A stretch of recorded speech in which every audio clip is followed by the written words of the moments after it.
Bienvenue à chacun de nous ce matin dans notre culte de ce dimanche matin. Merci à notre Dieu d'être avec nous. Merci de ce qu'il nous a conduits pendant toute cette semaine et nous sommes rassemblés encore par ces moyens de la technologie pour le louer, pour l'adorer, pour écouter sa parole ensemble. Je vous invite à apprendre ce chant qui nous dit « Le Seigneur règne ». Alléluia, le Seigneur règne. Par sa grâce, nous sommes sauvés. Alléluia, le Seigneur règne.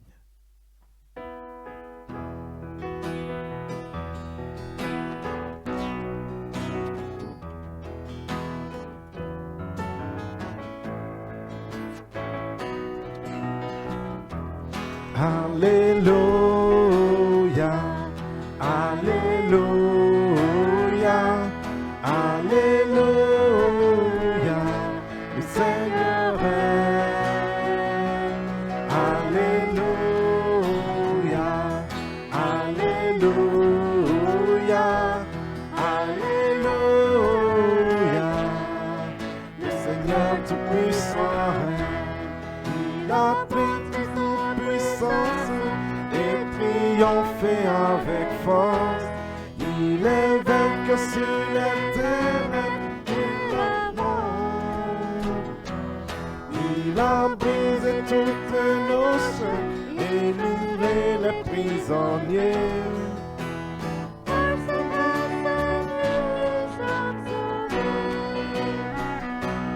Alléluia, Alléluia, Alléluia, le Seigneur règne. Alléluia, Alléluia,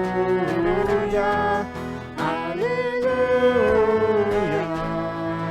le Seigneur Tout-Puissant règne. Il a montré sa puissance et triomphé avec force. Il est vainqueur sur les ténèbres et la mort. Il a brisé toutes nos chaînes, libéré les prisonniers.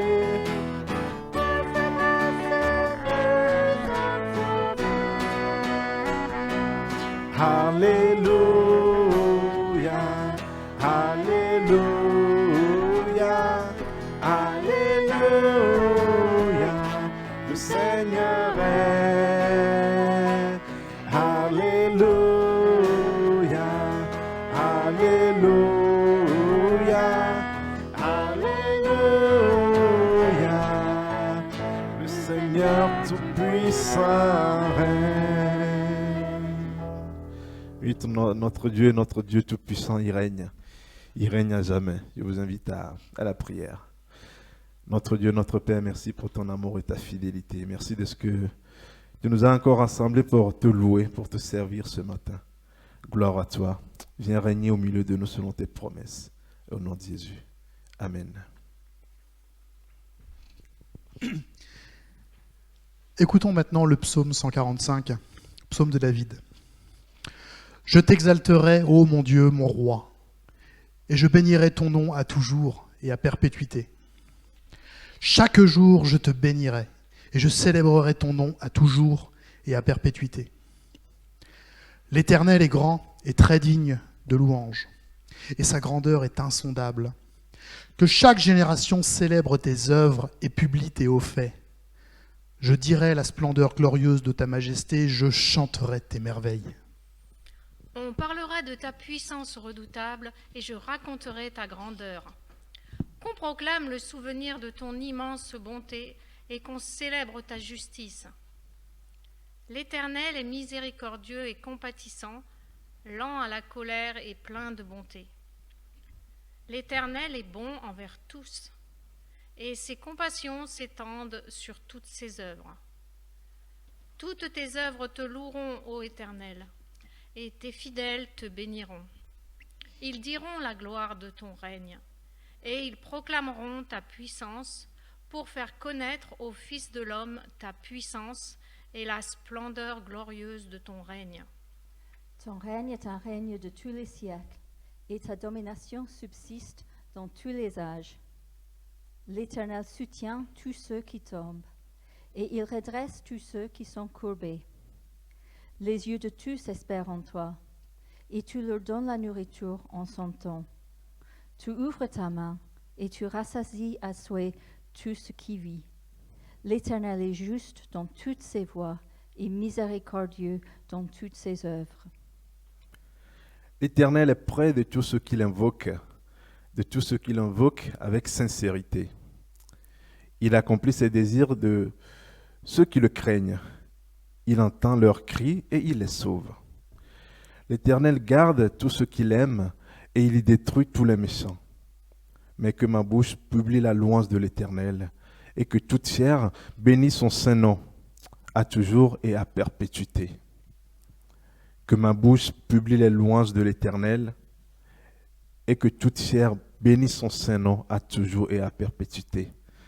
Ce matin, nous voulons bénir le saint nom de notre Dieu qui règne pour toujours, pour la durée des temps. L'Éternel règne.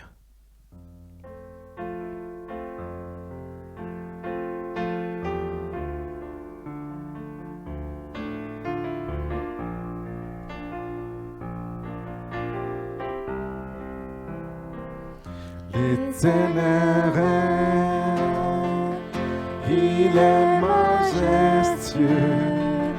L'Éternel règne, il est saint de force.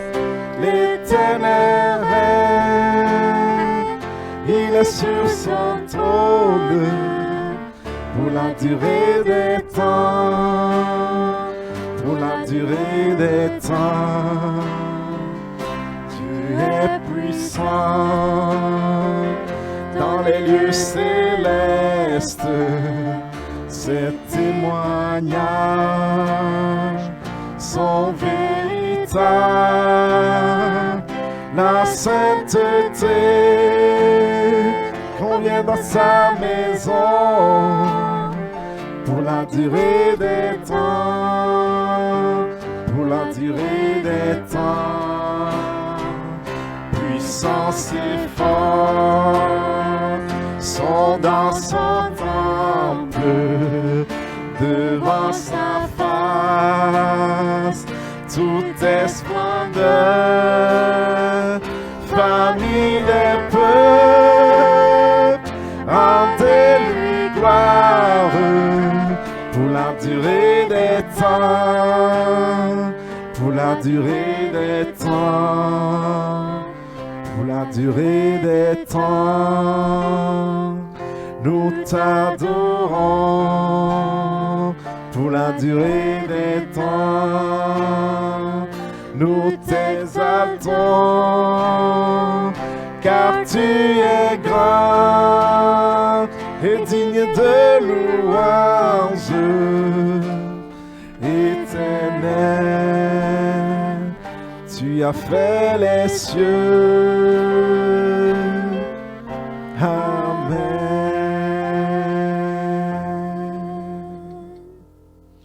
L'Éternel Dieu grand a fait la terre et les cieux. Gloire à son nom à jamais.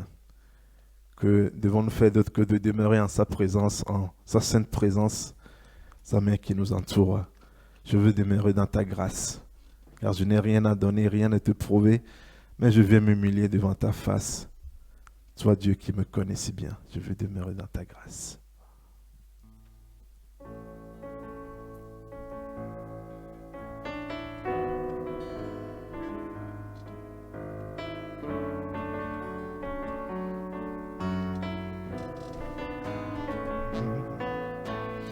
Je veux demeurer dans ta grâce. Je n'ai rien à donner, rien à te prouver. Je viens m'humilier devant ta face. Tu me connais si bien. Je n'ai rien à donner. Tu n'as que toi seul, toi seul, ô mon Jésus, qui est connu mes craintes et mes frayeurs. Il n'y a que toi seul, toi seul, ô mon Jésus, qui te regarde, viens apaiser mon cœur. J'apprends à mourir à moi-même, je choisis leur chemin, j'abandonne le mien. Ton esprit me guide et m'enseigne à dépendre de toi. J'ai tant besoin de toi. Il n'y a que toi seul, toi seul, ô mon Jésus, qui est connu mes craintes et mes frayeurs. Il n'y a que toi seul,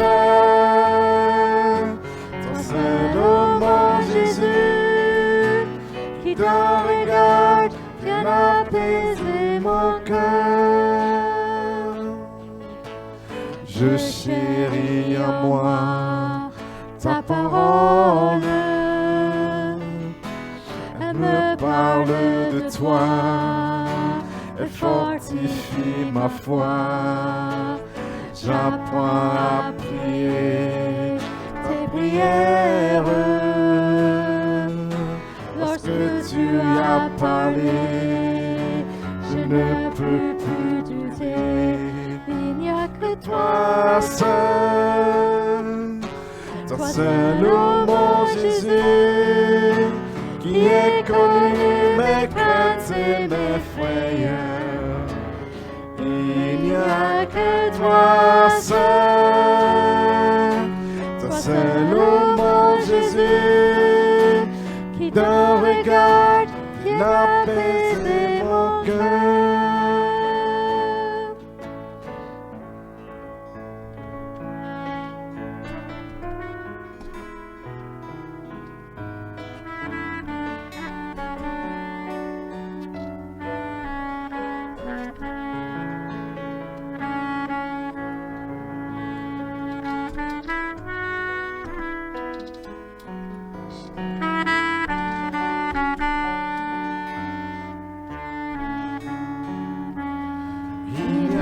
Toi seul,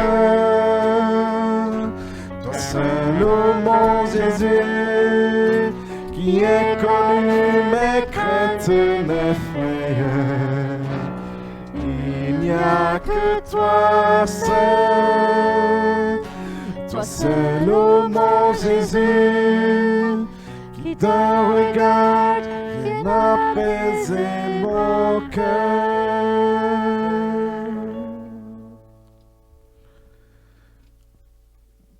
Moi, l'Éternel, je prouve les cœurs, je sonde les reins pour rendre à chacun selon ses voies, selon le fruit de ses œuvres. Jérémie 17, verset 10. Je nous invite à un moment de prière. Notre Dieu est celui qui sonde les cœurs. Nous voulons inviter notre Dieu ce matin à sonder nos cœurs et nous rendre purs comme ce chant qu'il dit « Sonde-moi, ô Dieu, éprouve-moi ». Passons un moment dans la prière libre.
Sonde-moi, ô Dieu, et connais mon cœur. Sonde-moi,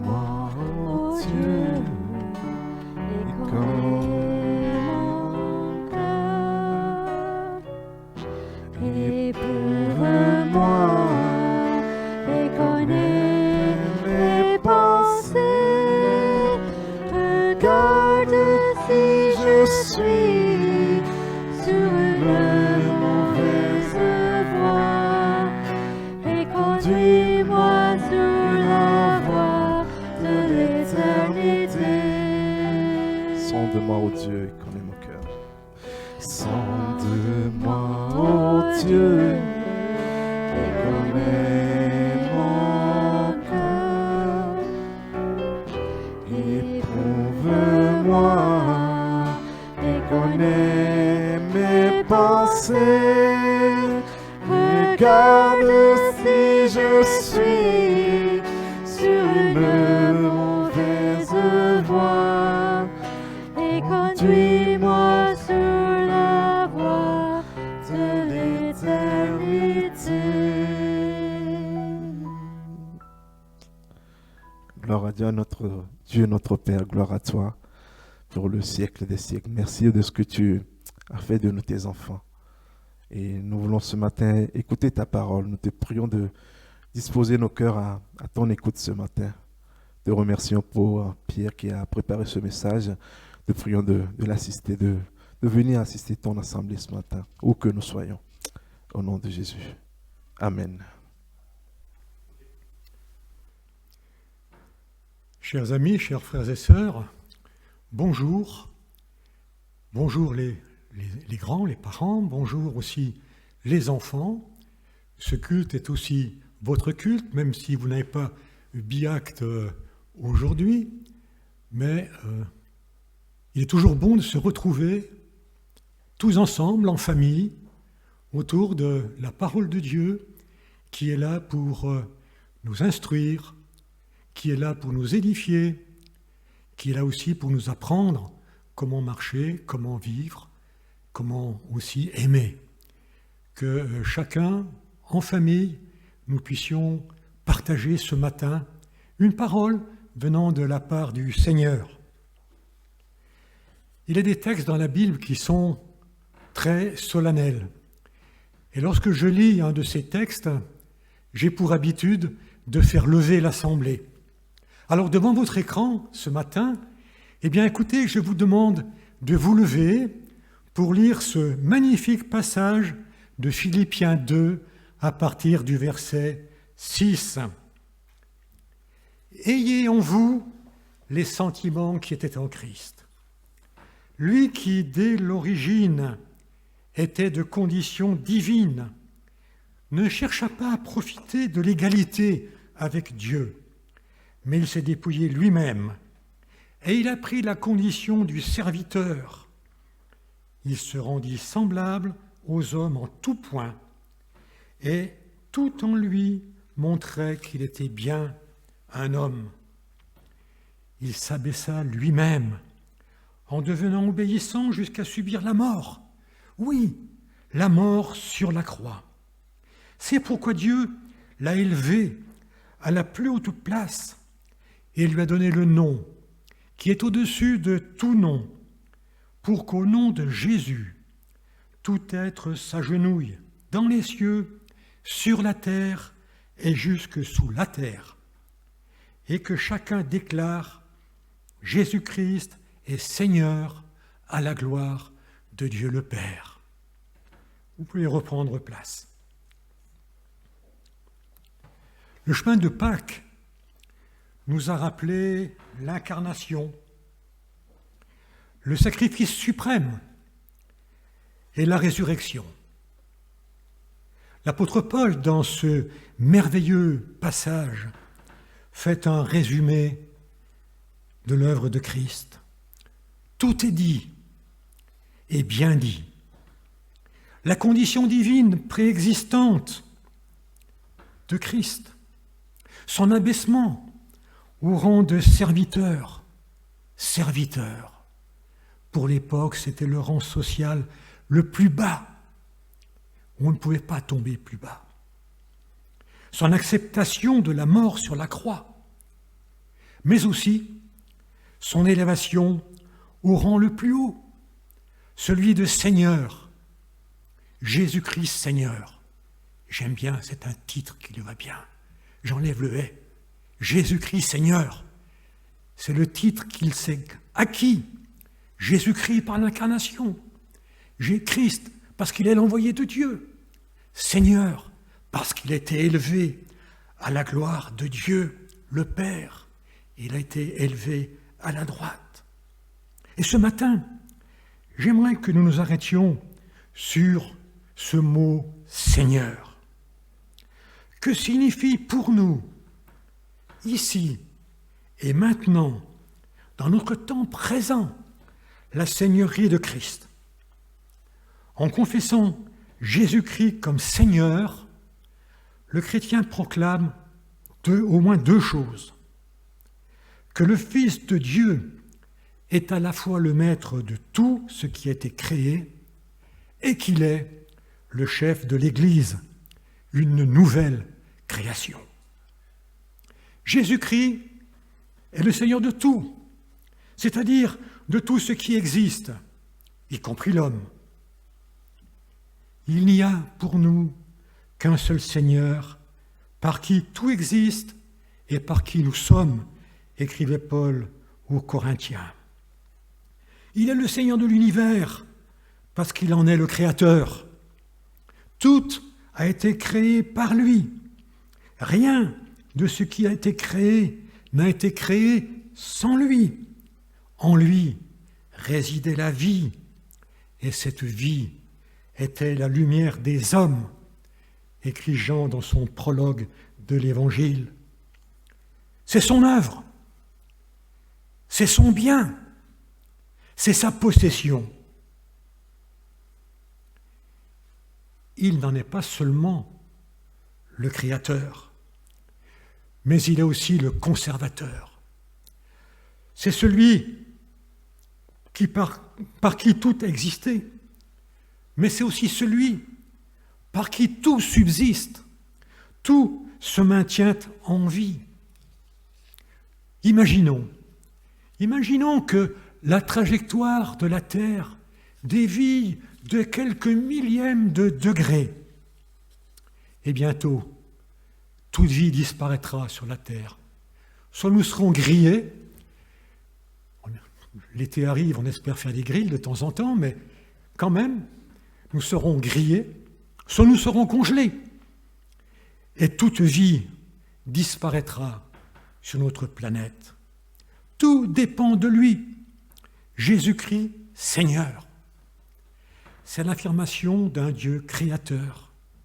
Et par là même, le rejet du hasard créationnel ou d'une matière éternelle contenant la vie, capable par elle-même de devenir tout ce qui est vie sur la terre, et notamment de devenir homme, et puis de devenir Dieu. Le monde n'est pas le fruit du hasard, et il n'est pas non plus abandonné aux lois du hasard. Il a un commencement, il a une fin, nous le savons. Jésus-Christ est l'alpha et l'oméga de toute création divine.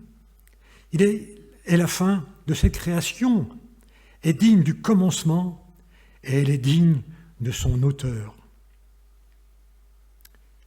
Mais qu'est-ce que cela signifie pratiquement pour nous? Affirmer que Jésus-Christ est Seigneur.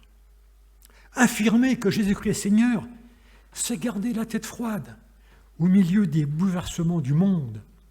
Garder la tête froide devant les prédictions catastrophiques des pessimistes, comme devant les apaisements gratuits des optimistes. Nous en faisons l'expérience en ce moment. Ouvrez la radio, regardez la télévision. Tous les spécialistes, les pseudo-spécialistes, les politiques, les syndicats et autres personnes qui se croient autorisées à parler. Nous vivons une grande cacophonie qui parfois sème le doute, attise les craintes et même quelquefois, osons le dire, insulte notre intelligence. Mais celui qui confesse que Jésus-Christ est Seigneur peut marcher avec assurance, avec sérénité, avec paix, car il sait qu'une main forte tient les rênes d'un monde emballé et qui nous paraît incontrôlable. Toutes les puissances qui semblent manipuler ce monde sont sous contrôle. L'apôtre Paul écrira « Il est l'image du Dieu invisible, le Seigneur de toute créature, car en lui tout a été créé, dans les cieux et sur la terre, les êtres visibles comme les invisibles, trône, souveraineté, autorité, pouvoir, tout a été créé par lui et pour lui. Aucune des puissances qui régissent le monde n'est irrésistible et incontrôlable. Aucune pandémie, aucune catastrophe naturelle, aucune folie des hommes n'échappe à son contrôle. Celui qui reconnaît la suprême autorité de Christ sur toute chose peut être confiant, malgré tout ce qu'il voit, et qui pourrait perturber, et qui pourrait inquiéter. Il peut être confiant. Il sait que toutes les puissances qui pourraient lui nuire sont asservies à Jésus-Christ. Il ne doit craindre en fait qu'une seule autorité, celle de son Seigneur, Jésus-Christ. Affirmer que Jésus-Christ est Seigneur, c'est reconnaître que l'histoire a un sens.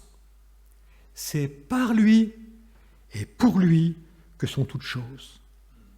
L'homme, créature de Dieu, vient de lui et va à lui. Découvrir que Jésus-Christ est le Seigneur de l'histoire, c'est découvrir le sens de la vie humaine. Le bonheur et la condition de la vie, c'est de le reconnaître. Or, le drame aujourd'hui, c'est que l'homme ne sait d'où il vient, ni où il va. Il n'a pas de racines, il n'a pas d'avenir. Il vient du néant et retourne au néant. On ne peut même pas dire qu'il vient ou qu'il retourne, car cela indiquerait un mouvement, un sens. Or, pour beaucoup, la vie n'a pas de sens, elle est absurde. Ce qui fait la grandeur de l'homme, c'est qu'il vient de Dieu. Il a été créé en l'image de Dieu. Il ne sera vraiment homme que lorsqu'il aura retrouvé Dieu en Jésus-Christ, le seul homme authentique, le Seigneur. L'homme a été fait pour lui, et il ne sera vraiment lui-même et heureux et épanoui que lorsqu'il aura reconnu en Jésus-Christ son Seigneur. Bien sûr, le mal, de façon incompréhensible pour nous, est venu entacher la création parfaite de Dieu. On ne comprend pas, mais c'est une terrible réalité. Mais nous savons aussi qu'elle n'est que temporaire. Il sera un jour balayé pour laisser place à la seule œuvre de Dieu. L'usurpateur sera chassé à tout jamais du royaume qui n'est pas le sien. Et son vrai Seigneur sera reconnu, confessé, adoré. Jésus-Christ Seigneur, c'est aussi lui qui est le Seigneur d'une nouvelle humanité et de son Église. Dieu n'a pas renoncé au projet qu'il avait formé à l'origine, mais il le reprend. Et pour cela, il crée une nouvelle humanité. Dieu recommence tout à zéro avec Jésus-Christ, qu'il place comme chef de ce nouveau peuple. Il est, lui, la tête du corps qui est l'Église. Il est le commencement, le premier-né d'entre les morts, afin qu'en tout, lui, soit le premier. Jésus-Christ, Seigneur de l'Église, car il l'a rachetée, sauvée en donnant pour elle sa vie sur la croix. Ainsi, l'Église ne se connaît d'autre chef que lui. Ni un pasteur, ni un prêtre, ni un évêque, ni un pape, ni un synode, ni un conseil ne peut régner sur l'Église. Aucun homme ne peut en être le chef. Lui seul doit régner. Et cela est aussi vrai de l'Église locale. Certes, une organisation est nécessaire. Des hommes, des femmes doivent être responsables. Mais tout doit être conçu pour qu'au travers des structures humaines nécessaires, ce soit Jésus-Christ le Seigneur qui règne effectivement et réellement dans l'Église. Ce doit être aussi le sens de notre réflexion à IME. Remettre Jésus-Christ Seigneur au centre de nos réflexions, au centre de nos pensées. Entrer avec l'aide du Saint-Esprit dans le plan de Dieu. Pas nos plans, mais le plan de Dieu, de Jésus-Christ, de notre Seigneur, pour nous, pour notre Église locale, ici, maintenant, à Échirolles. Beaucoup d'entre nous ont travaillé en commission, beaucoup d'entre nous ont réfléchi, beaucoup d'entre nous ont proposé que le Seigneur puisse nous guider avec sagesse pour que nous puissions accomplir ce qu'il attend de nous et non pas ce que nous souhaitons, nous voulons, nous rêvons. Que nous puissions nous remettre entre ses mains et nous laisser guider par le Saint-Esprit afin que tout ce travail, toute cette masse de réflexion, tout ce temps consacré, tout cet amour manifesté pour l'Église, pour la parole de Dieu, pour le Seigneur, puisse déboucher sur quelque chose qui nous ramène dans le plan de Dieu et qui nous permette de servir notre Seigneur, le Seigneur de notre Église. Je vous propose maintenant de passer à une expression beaucoup plus engageante. Non plus seulement Jésus-Christ Seigneur, mais Jésus-Christ mon Seigneur. Thomas, cela nous a été rappelé récemment, enfin convaincu, dans un élan de foi et d'adoration, prosterné devant Jésus-Christ, s'écrie « Mon Seigneur et mon Dieu ». Pas le Seigneur, non, mon Seigneur.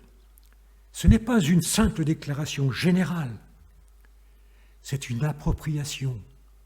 Je m'engage dans une nouvelle relation, dans une relation personnelle, dans une relation intime. Je te reconnais comme mon Seigneur.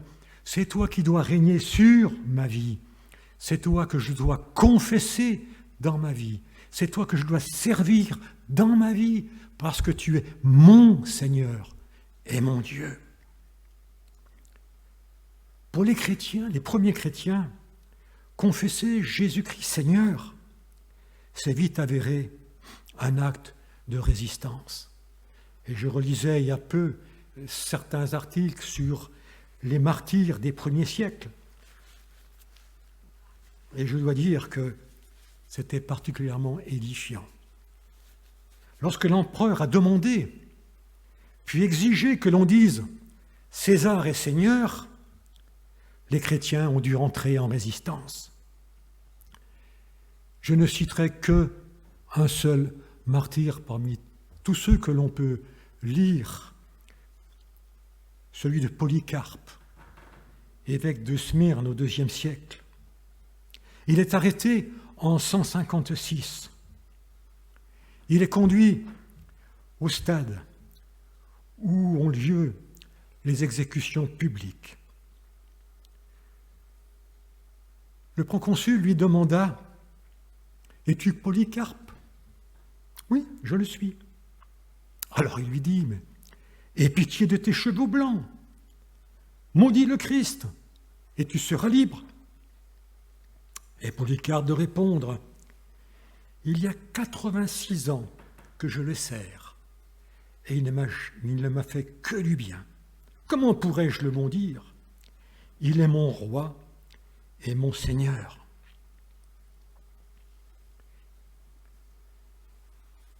Pour nous,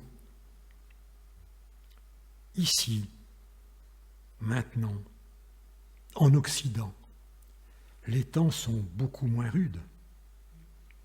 Certes, dire à nos contemporains, dire à nos collègues de travail, dire à notre voisin, dire même au sein de sa propre famille, Jésus-Christ est mon Seigneur et mon Dieu, ne vaudra pas que des approbations. Affirmer que l'on croit que Jésus est vraiment ressuscité et qu'il règne, qu'il est élevé à la droite de Dieu, suscitera souvent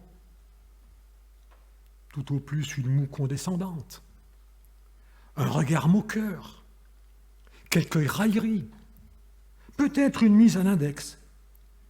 Serons-nous peut-être aussi coupés de certaines personnes, même dans notre propre famille? Mais nous garderons notre tête sur les épaules. Personne ne viendra nous décapiter, personne ne viendra nous jeter aux fauves, personne ne viendra nous pendre au écourt. Alors que dans le monde, ce n'est pas toujours le cas. La persécution est une réalité pour beaucoup. Beaucoup de ceux qui confessent Jésus-Christ Seigneur le disent encore aujourd'hui, au péril de leur vie. Il suffit d'aller sur le site de Porte Ouverte et on peut voir le nombre de chrétiens persécutés dans le monde parce qu'ils confessent que Jésus-Christ est Seigneur et ils ne se rétractent pas, ils ne se plient pas aux exigences d'autres autorités qui rejettent cette vérité fondamentale pour les chrétiens. Alors, pensons à eux, sachons prier pour eux, et puis pour nous qui avons cet espace de liberté, osons dire Jésus-Christ est Seigneur, Jésus-Christ est mon Seigneur. Jésus-Christ, mon Seigneur, c'est entrer dans son salut. Celui qui croit en son cœur et qui confesse de sa bouche que Jésus-Christ est Seigneur et sera sauvé. Croire dans son cœur, la foi. Confesser de sa bouche, oser dire, nous ouvre la porte du salut. Jésus-Christ, mon Seigneur, signifie que j'appartiens corps et âme à celui qui est mort pour moi. Je méritais la mort. J'allais à la mort. J'étais mort. Si donc je suis en vie, c'est que Jésus-Christ est mort pour moi. Je lui dois tout, ma vie, mon temps, mes biens. Il est mort pour tous, afin que tous ceux qui vivent ne vivent plus pour eux-mêmes, mais pour celui qui est mort et ressuscité pour eux. Jésus-Christ, mon Seigneur, ce n'est pas pratiquer une religion, ce n'est pas donner un peu de son temps, de son argent, de son cœur, de son amour. C'est tout donner. C'est prendre au sérieux la résurrection de Jésus. C'est donner force dans notre vie quotidienne à ce qu'a attesté le Père en ressuscitant Jésus. La vie de Jésus, son exemple, son enseignement, ses valeurs, ses promesses. Et Jésus-Christ, mon Seigneur, signifie rendre les armes devant Jésus-Christ. Celui qui veut me suivre doit renoncer à lui-même. Jésus-Christ, mon Seigneur, veut dire qu'en tout, il doit avoir la première place. Avant ma situation, avant mon travail, avant ma réputation, avant mes intérêts, et même avant ma famille, sans que cela nous conduise à la négliger. Il doit être le premier, non seulement avant tout ce que je viens d'énumérer, mais dans. Il doit être le premier dans ma famille. Est-ce que dans ma famille, Jésus-Christ est Seigneur? Est-ce que dans ma famille, nous partageons cette réalité, cette vérité fondamentale? Jésus-Christ est Seigneur. Il doit être mon Seigneur dans ma famille, dans mon travail, dans mes affections, dans mes désirs, dans mes loisirs, dans mes plaisirs, dans ma retraite, dans mes dernières volontés. Cette énumération nous montre que nous ne sommes pas bridés. Il y a beaucoup de domaines dans lesquels nous pouvons aller et dans lesquels nous devons partager et confesser de notre bouche que Jésus-Christ est Seigneur. Confesser Jésus-Christ mon Seigneur, c'est aussi vivre loyalement, joyeusement à son écoute. Nous chantons « À toi la gloire, ô ressuscité ». Mais glorifier le ressuscité, c'est laisser son exemple et son enseignement marquer notre vie de chaque jour. C'est aspirer à ce que Christ soit formé en nous, comme l'écrit l'apôtre Paul aux Galates. Christ formé en nous. Le Christ ressuscité nous a montré dans chacun de ses gestes la vie que Dieu approuve. Quelle place donnons-nous à son exemple? Jésus-Christ Seigneur nous a montré l'exemple. Comment adhérons-nous à ce projet? Individuellement, tout à l'heure j'ai parlé de l'Église, ou collectivement, on devait adhérer au projet de Jésus-Christ Seigneur. Mais aussi, il n'y a pas de possibilité collectivement de pouvoir adhérer si individuellement nous n'adhérons pas au projet de Jésus-Christ Seigneur pour nous. Comment nos choix de vie épousent-ils cette perspective? Nos choix de vie. Mon Seigneur est mon Dieu. C'est le cri de la foi, c'est le cri de l'admiration, c'est le cri de l'adoration, le cri de l'amour, le cri libérateur. Jésus-Christ, mon Seigneur est mon Dieu. Que cela puisse être une réalité pour chacun d'entre nous, que ce soit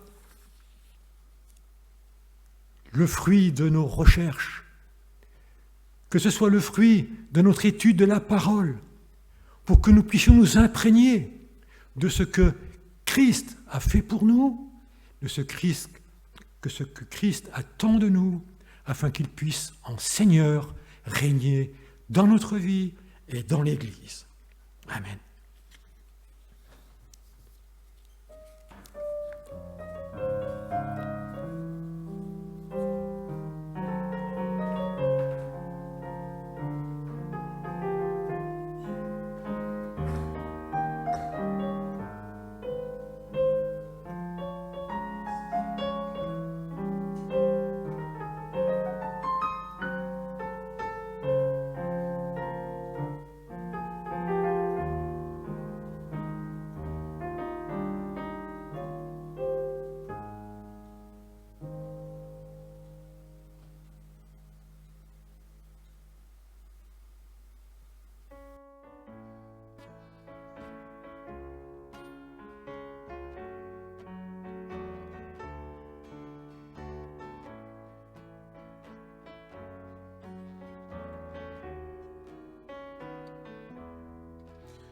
De son trône de clarté, de son ciel de pureté, Jésus-Christ est descendu jusqu'à nous, pécheurs perdus.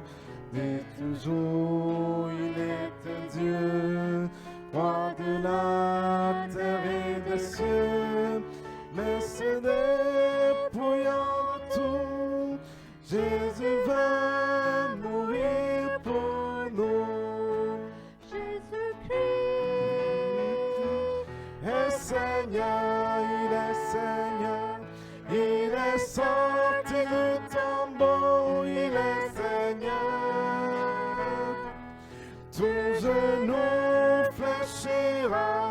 toute langue confessera que Jésus est Seigneur. Il était éternel roi, mais renonce à ses droits en simplement serviteur. Jésus vint pour nos pécheurs, bien que fils, Jésus a pris par les choses qu'il souffrit, jusqu'à la mort de la croix, l'obéissance et la foi. Jésus-Christ est Seigneur, il est Seigneur, il est sorti du tombeau, il est Seigneur. Tout genou fléchira, toute langue confessera que Jésus est Seigneur. Jésus s'est humilié, aussi Dieu l'a couronné, dans le ciel a fait asseoir, sur son trône tout pouvoir, afin qu'au nom de Jésus, tout genou soit abattu, et que dans tout l'univers, les hommes puissants Jésus-Christ est Seigneur, il est Seigneur, il est sorti du tombeau, il est Seigneur.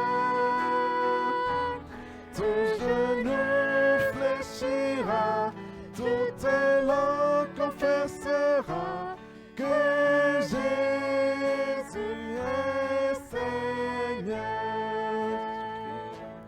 Jésus-Christ, Jésus-Christ est Seigneur, il est Seigneur, il est sorti du tombeau, il est Seigneur.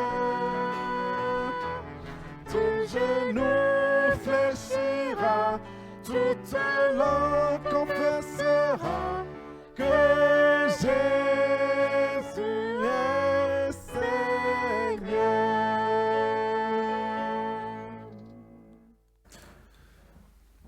Un grand merci à notre frère Pierre pour le message qu'il nous a apporté ce matin, nous rappelant que Jésus-Christ est Seigneur sur son Église, mais aussi sur l'univers. Ainsi, quels que soient les temps difficiles que nous passons, nous pouvons nous appuyer sur l'assurance de cette Seigneurie qui dirige et préside nos destins.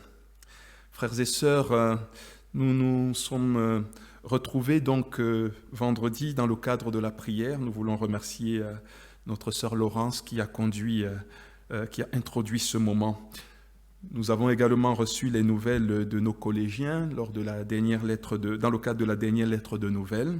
Je voudrais nous encourager à continuer de porter dans nos prières nos jeunes, nos plus jeunes, nos enfants, autant que nos personnes, nos aînés, et puis aussi toutes les équipes qui continuent de se mobiliser pendant ce temps de confinement.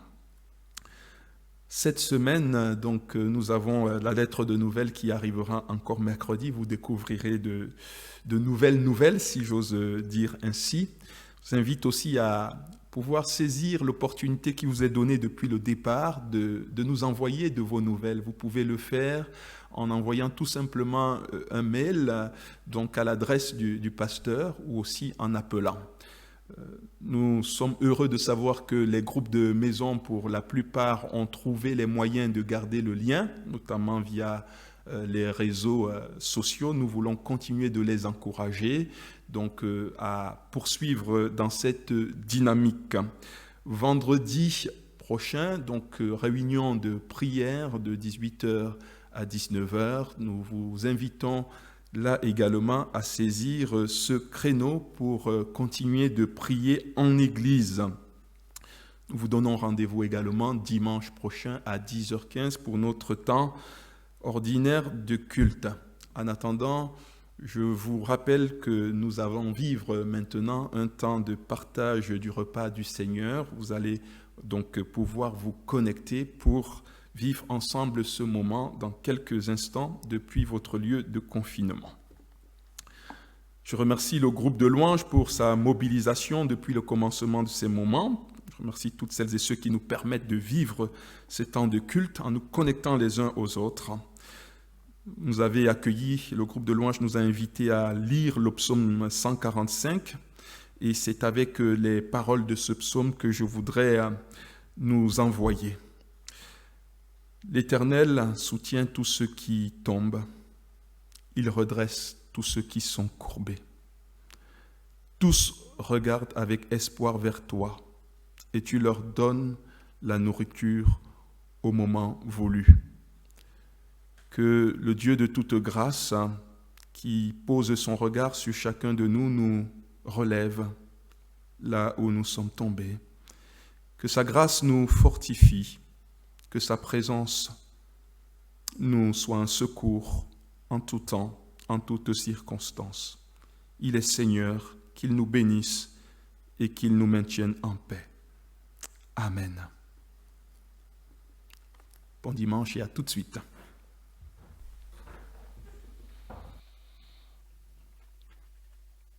Grand Dieu, nous te bénissons, nous célébrons ton grand nom, tes louanges.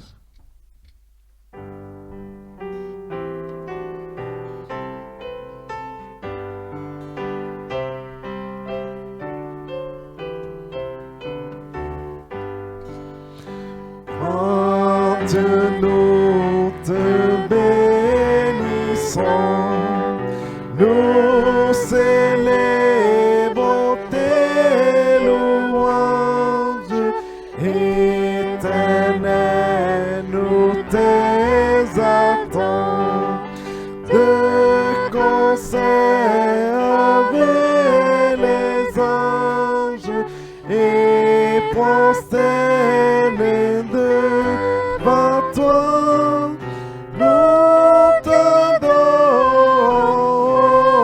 grand roi, et prosternés devant toi, nous t'adorons, grand roi. Sauve ton peuple, Seigneur, et bénis ton héritage, que ta gloire, ta splendeur soit dans jamais ton partage, conduit par ton amour jusqu'au céleste séjour. Conduis-nous par ton amour jusqu'au céleste séjour. Gloire soit au Saint-Esprit, gloire soit à Dieu le Père, gloire soit à Jésus-Christ, notre Sauveur, notre frère, son immense charité durant perpétuité, son immense charité durant perpétuité.